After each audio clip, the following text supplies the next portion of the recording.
हाल ही में रिलीज हुई the Kerala story, जिसमें दिखाया गया है कि कैसे देश के सबसे खूबसूरत राज्य केरला में वहां की 3 लड़कियों को पहला फुसला कर इस्लाम में कन्वर्ट कराकर ISIS ज्वाइन कराया जाता है। अब वैसे तो इस मूवी में 3 लड़कियों की कहानी को दिखाया गया है, पर इस फिल्म और फिल्म के डायरेक्टर के अकॉर्डिंग यह उन 32 लड़कियों की कहानी को बयां करती है जो इराक और ईरान जैसे देशों में कन्वर्जन कराकर भेजे गए। पर इस मूवी के पर्दे पर लॉन्च होने के बाद एक बार ठीक वैसा ही कुछ देखने को मिला जब साल 2022 में कश्मीरी पंडित के साथ हुई बर्बरता पर based the Kashmiri files launch की गई थी। जबरदस्त कंट्रोवर्सी, एक स्टेट द्वारा इसे टैक्स फ्री कर देना तो दूसरी पार्टी द्वारा दूसरे स्टेट में मूवी पर ही बैन लगा देना।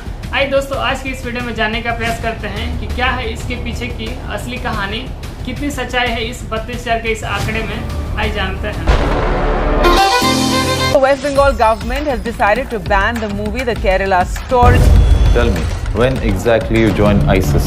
तमिलनाडु के थिएटर्स ने इस फिल्म को अपने यहाँ दिखाना बंद कर दिया। ये केरला स्टोरी की इन दिनों काफी चर्चा है। भारत के आखिरी छोर पर बसा केरला, जो गॉड्स ओन कंट्री के नाम से भी प्रसिद्ध है, और हो भी क्यों ना, यह राज्य न केवल अपनी प्राकृतिक सुंदरता के लिए जाना जाता है बल्कि high literacy rate, one of the highest per capita income और one of the progressive state के रूप में भी जाना जाता है। पर हाल ही में यह स्टेट काफी विवादों में रहा जब the Kerala story movie launch की गई। यह रियल इवेंट पर बेस्ड होने का क्लेम करती है, जिसकी कैप्शन है uncovering the truth that was kept hidden. इस फिल्म की शुरुआत होती है एक ग्रुप ऑफ गर्ल्स से जिन्हें बहला फुसलाकर इस्लाम में कन्वर्ट कर ISIS ज्वाइन करने Islamic state of Iraq and Iran भेज दिया जाता है। आदर्श शर्मा, जो फातिमा बा का रोल प्ले करती है, एक हिंदू मलयाली नर्स जिसे इस्लाम में कन्वर्ट कराकर ISIS ज्वाइन कराया जाता है। वो अपने आप को उन 32,000 में से आइडेंटिफाई करती हैं जो हिंदू और क्रिश्चियन कम्युनिटी से थे और एलिजेडली केरला से मिसिंग हैं, जिन्हें इस्लामिक कन्वर्जन के बाद इस्लामिक स्टेट में रिक्रूट किया गया है। हालांकि इस मूवी के पर्दे पर रिलीज होने से पहले ही यह अपने ट्रेलर को लेकर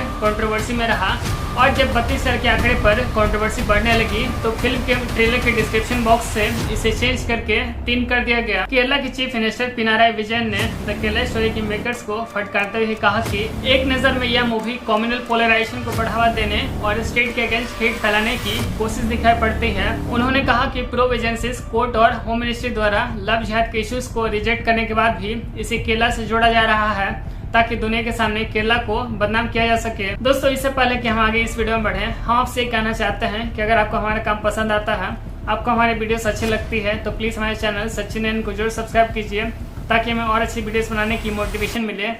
चलिए टॉपिक पे वापस आते हैं। आइए समझते हैं कि एग्जैक्टली इस मूवी को लेकर इतनी ज्यादा कंट्रोवर्सी क्यों हो रही है। फिल्म की जो मोस्ट कंट्रोवर्शियल क्लेम है वो है 32,000 गर्ल्स जिन्हें बहला फुसलाकर या फोर्सफुली इस्लाम में कन्वर्जन कराकर Islamic state of Iraq and Iran भेज दिया जाता है टू सर्व एज जिहादी फाइटर्स। केवल इतना ही नहीं, इसमें यह भी क्लेम किया जाता है कि ये लड़कियां केरला से एलिजेडली मिसिंग हैं। जब इस फिल्म के डायरेक्टर सुदीप्तो सेन से इन आंकड़ों के सोर्स के बारे में पूछा गया तो उन्होंने festival of Bharat YouTube channel को दिए एक इंटरव्यू में क्लेम किया कि साल 2010 में तब के चीफ मिनिस्टर ओमेन चांडी ने केरला असेंबली में एक रिपोर्ट सबमिट किया था जिसमें कहा गया कि हर साल अप्रोक्सीमेटली 2800 से 3200 लड़कियां इस्लाम में कन्वर्ट करी जा रही हैं। सेन इस इंटरव्यू में कहते हैं कि इस नंबर को अगले 10 सालों तक कैलकुलेट करें तो यह 32,000 से लेकर 33,000 लड़कियां होती हैं, और इसी नंबर को मूवी में मेंशन किया गया है। अब ऐसा नहीं है कि भारत का IS से कनेक्शन नहीं है, जैसे कि साल 2013 में पहली बार एक सीरियस रिपोर्ट आई थी जिसमें कहा गया था कि IS लड़ाकों के रैंक में कुछ इंडियंस भी थे जो वहां तब मिलिट्री और टेरिटोरियल गेन कर रहे थे। तब से कई इंडियंस ने IS के साथ इराक एंड सीरिया जाकर IS के साथ लड़ रहे हैं, और उनमें से लगभग 100 लोगों को एजेंसीज के द्वारा उसके सीरिया से वापस लौटने पर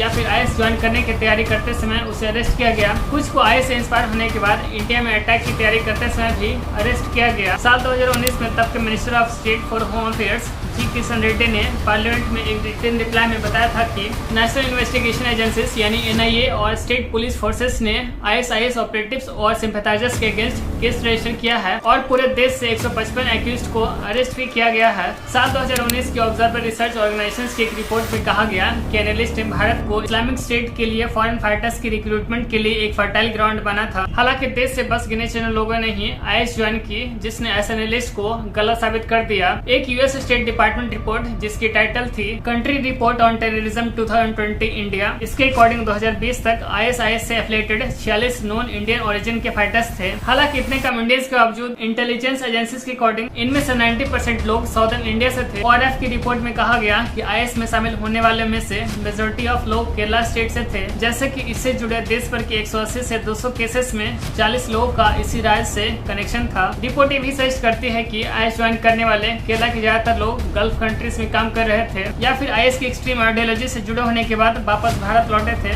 ये सारी reports the Kerala story movie में 32 शहर के आंकड़े को जस्टिफाई तो नहीं करती, पर इतना तो कहा जा सकता है कि और राज्यों की तुलना में केरला स्टेट का कनेक्शन इन एक्सट्रीम आइडियोलॉजी से जरूर है और वहाँ के लोग कुछ हद तक IS ज्वाइन कर रहे हैं। वैसे यह फिल्म उन 4 लड़कियों की कहानी पर बेस्ड होने का दावा करती है जिन्होंने 2016 से 2018 में IS ज्वाइन करने के लिए इस्लाम धर्म अपना लिया और अपने हस्बैंड के साथ अफगानिस्तान चली गई और करंटली एक अफगान जेल में कैद है। दिसंबर 2019 में केरला की 4 महिलाओं निमिश उर्फ फातिमा ईशा, मेरिन उर्फ मीडियम, सोनिया सविशन उर्फ आयशा और राफेला के इंटरव्यू जिसकी टाइटल थी ocean files the journey of Indian Islamic state widows, जिसे स्टेट न्यूज ग्लोबल वेबसाइट द्वारा पब्लिश की गई थी। इस फिल्म के रिलीज होने के बाद बीजेपी लेड गवर्नमेंट ने अपने स्टेट में इसे टैक्स फ्री कर दिया, तो अपोजिशन पार्टी ने अपने स्टेट में इसे बैन करने की कोशिश की, जिसको लेकर सुप्रीम कोर्ट में केस फाइल की गई, जहां जब चीफ जस्टिस चंद्रचूड़ ने प्रोड्यूसर के एडवोकेट से फिल्म में क्लेम की गई 32 लड़कियों की इस्लामिक कन्वर्जन पर जवाब मांगा, तो एडवोकेट ने साफ तौर पर एक्सेप्ट किया कि उनके पास नंबर ऑफ कन्वर्जन की ऐसी कोई भी ऑथेंटिक फिगर नहीं है। जिस पर सुप्रीम कोर्ट ने फिल्म के प्रोड्यूसर को फिल्म की शुरुआत में एक डिस्क्लेमर देने को कहा